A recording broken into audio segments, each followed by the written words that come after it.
నమస్తే. నేను Prabhakar Venavanka. Welcome to PV news. BC రిజర్వేషన్ల కోసం ఢిల్లీలో కాంగ్రెస్ పార్టీ ఒక ధర్నా కార్యక్రమం నిర్వహించింది. దాని తర్వాత ప్రెస్ మీట్ పెట్టి కూడా ముఖ్యమంత్రి మాట్లాడిర్రు. అదంతా అయిపోయింది. ఈ ఏదైతే హడావిడి ఢిల్లీ టూరు ఒక 30-40 మంది వాళ్ళ సంబంధించిన మీడియా వాళ్ళని తీసుకొని పోయి హడావిడి దాని మీద ప్రమోషన్లు ఇదంతా చూసిన తర్వాత నిన్న రేవంత్ రెడ్డి ప్రెస్ మీట్లో మాట్లాడిన మాటలు విన్న తర్వాత ఒక పద్యం గుర్తుకొచ్చింది నాకు. ఒక వేమన రాసినటువంటి పద్యాల్లో ఒక పద్యం గుర్తుకొచ్చింది. ఆత్మశుద్ధి లేని ఆచారమేలా, బాండశుద్ధి లేని పాకమేలా, చిత్తశుద్ధి లేని శివపూజలేలరా, విశ్వదాభిరామ వినురవేమ అని ఒక పద్యం చిన్నప్పుడు పుస్తకాలలో చదువుకున్న పద్యం అది. అది గుర్తుకొచ్చింది. అంటే ఆత్మశుద్ధి లేకుండా, మనసు చక్కగా లేకుండా ఎన్ని పూజలు చేసినా, ఎన్ని ఆచారాలు పాటించినా ఉపయోగం ఏముంటుంది? ఏముండదు.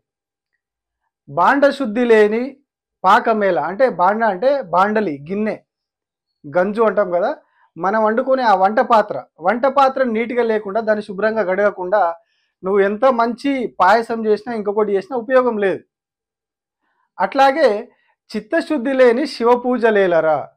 చిత్తశుద్ధి ఏం లేదు, మనసులో శివుని మీద భక్తి లేదు. ఏదో చేసినామా అంటే అక్కడికి పోయి శివుని ముంగటికి పోయి పూజ చేసి వచ్చినాం అంతే. కానీ లోపల చిత్తశుద్ధి లేదు, శివుని మీద నమ్మకం లేదు.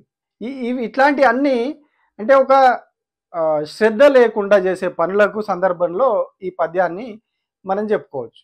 మరి ఇప్పుడు ఎందుకు చెప్పినా అంటే, ముఖ్యమంత్రి రేవంత్ రెడ్డి ఢిల్లీ పర్యటన, మంత్రులు, ఎమ్మెల్యేలు మొత్తం బలగమంతా పోయి, కార్పొరేషన్ చైర్మన్లతో సహా బలగమంతా పోయి ఢిల్లీలో ఒక సినిమా చేసి వచ్చారు. దాంతో వచ్చిన ఉపయోగం ఏంది?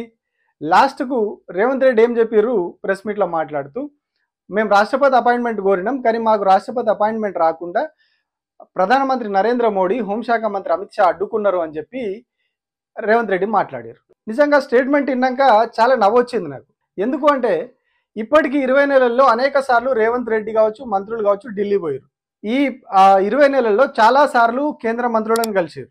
ప్రధానమంత్రిని 4-5 సార్లు రేవంత్ రెడ్డి కలిసిండు. రేవంత్ రెడ్డికి వాళ్ళ సొంత పార్టీ అగ్రనాయకుడు రాహుల్ గాంధీ అపాయింట్మెంట్ దొరకది, అగ్రనాయకురాలు సోనియా గాంధీ అపాయింట్మెంట్ దొరకది. కానీ బీజేపీకి సంబంధించినటువంటి ప్రధానమంత్రి నరేంద్ర మోడీ అపాయింట్మెంట్ అయితే దొరుకుతుంది. 4-5 సార్లు ఆయనకు ప్రధానమంత్రి నరేంద్ర మోడీ అపాయింట్మెంట్ దొరికింది. చాలా మంది కేంద్ర మంత్రుల అపాయింట్మెంట్ దొరికింది. పోయిన ప్రతిసారి 1-2 సార్లు మినహా చాలా సార్లు కేంద్ర మంత్రులతో కలిసినట్టుగా వాళ్ళే ప్రెస్ నోట్లు, ఫోటోలు బయటకు రిలీజ్ చేశారు. అంటే ఇన్నిసార్లు ఢిల్లీ వెళ్ళినప్పుడు ఇన్నిసార్లు కేంద్ర మంత్రుల అపాయింట్మెంట్ దొరుకుతుంది, ఇన్నిసార్లు ప్రధానమంత్రి అపాయింట్మెంట్ దొరుకుతుంది. కానీ ఇప్పుడు బీసీలకు రిజర్వేషన్లకు సంబంధించి ఆ ఆర్డినెన్స్ ఆమోదం కోసం, అట్లాగే ఏదైతే 42% రిజర్వేషన్ అంశాన్ని రాజ్యాంగంలో పొందుపరచడానికి కావాల్సిన సమయంలో మాత్రం రాష్ట్రపతి అపాయింట్మెంట్ దొరకది. ఆ రాష్ట్రపతి అపాయింట్మెంట్ని ప్రధానమంత్రి మోడీ అట్లాగే హోంమంత్రి అమిత్ షా అడ్డుకుంటారు. ఎవరైతే ఈయనకు గతంలో అపాయింట్మెంట్ ఇచ్చిర్రో వాళ్ళే ఇప్పుడు రాష్ట్రపతి అపాయింట్మెంట్ దొరకకుండా అడ్డుకున్నారంట. అంటే మరి వినే మనము వేరే వాళ్ళమా, లేకపోతే చెప్పే ఆయన ఇంకేదైనా? అంటే ఆయనకు కావాల్సినప్పుడు ఆయన చెప్పుకోవడానికి కేంద్ర మంత్రులుగా దొరుకుతారు, కేంద్ర మంత్రుల అపాయింట్మెంట్ దొరుకుతుంది, ప్రధానమంత్రి అపాయింట్మెంట్ దొరుకుతుంది, అందరి బీజేపీలో ఉన్న అగ్రనాయకులు అందరి అపాయింట్మెంట్లు దొరుకుతాయి. ఈయన కాంగ్రెస్ ముఖ్యమంత్రి, అక్కడ బీజేపీలో అపాయింట్మెంట్లు దొరుకుతాయి. బట్ రాష్ట్రపతి అపాయింట్మెంట్ మాత్రం వాళ్ళు అడ్డుకున్నారు అని చెప్పి చెప్తాడు. నేను ఇంకొక మాట కూడా చెప్పిండు, బీసీలకు రిజర్వేషన్లు రావు అన్నాడు ఆయన.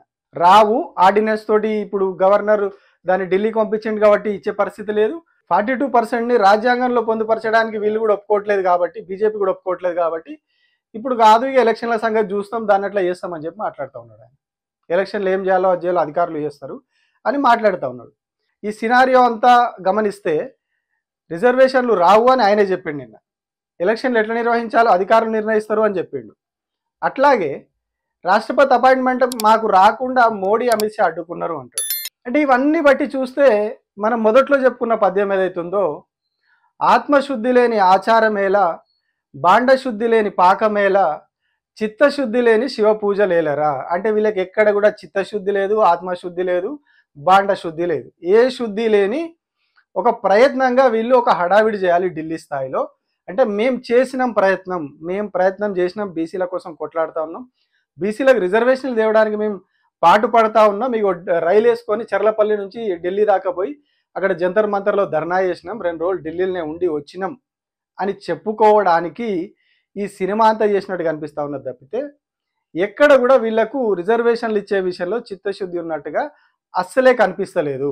వాళ్ళ మాటలను బట్టే, మనం ఏదో కట్టుకథలు కాదు, వాళ్ళ మాటలు వాళ్ళ చేతల్ని బట్టే మనకి ఇవన్నీ అర్థమవుతా ఉన్నాయి. ఇన్నిసార్లు ఒక కాంగ్రెస్ పార్టీ సంబంధించిన ముఖ్యమంత్రికి అపాయింట్మెంట్ ఇచ్చినటువంటి ప్రధానమంత్రి ఎందుకు రాష్ట్రపతి అపాయింట్మెంట్ రాకుండా అడ్డుకుంటాడు? రాష్ట్రపతి అపాయింట్మెంట్ రాకుండా అడ్డుకుంటే వాళ్ళకే కదా చెడ్డ పేరు. రాష్ట్రపతిని పోయి కలిసి రిప్రజెంటేషన్ ఇచ్చొస్తే న్యాయపరమైన చిక్కుల ఇంకొకటి ఆమె చూస్తుంది, తర్వాత నిర్ణయం తీసుకుంటుంది. ఆ తర్వాత వాళ్ళు ఏ నిర్ణయమో వాళ్ళు చేస్తారు, ఇస్తామా ఇవ్వమా అనే తర్వాత చెప్తారు. సో దాన్ని అడ్డుకోవాల్సిన అవసరం ప్రధానమంత్రికి ఏముంటుంది? దాన్ని అడ్డుకోవాల్సిన అవసరం అమిత్ షాకి ఏముంటుంది?